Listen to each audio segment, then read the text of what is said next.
Paborito mo bang orderin ang Yang Chow fried rice sa restaurant? Nako, wag na. Napakadali nito at tipid pang gawin sa bahay.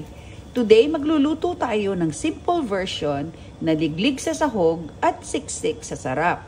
I like to use a wok or a wide pan with high sides para matos na mabuti mga ingredients without tapon. Magpainit na mantika sa pan and add the beaten eggs. Lutuin lang until set but still slightly wet as they will continue to cook pag add sa fried rice later. Clean the pan as needed and add more oil. Saute onions until softened.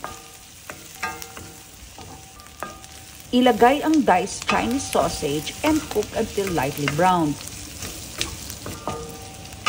Ito ang package ng sausage na tinatawag rin na lapchang na mabibili sa mga Asian supermarkets. It has a sweet and savory taste na masarap sa mga fried rice at pancit. Add the peeled and deveined shrimp. Lutuin lang until magbago ang kulay at ilagay na ang cold cooked rice. Break apart ang kaning lamig and toss to distribute. Isunod ang frozen peas at continue to cook until heated.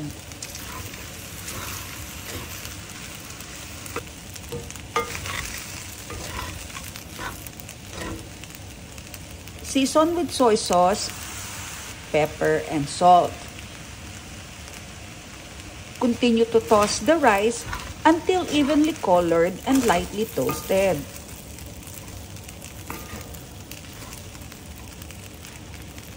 I-drizzle ang sesame oil para pampabango at dagdag flavor.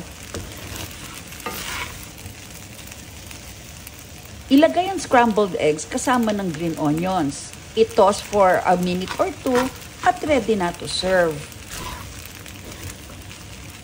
I-garnish ang fried rice with more green onions for a touch of freshness at chili crisp para may konting kick of spice. Enjoy!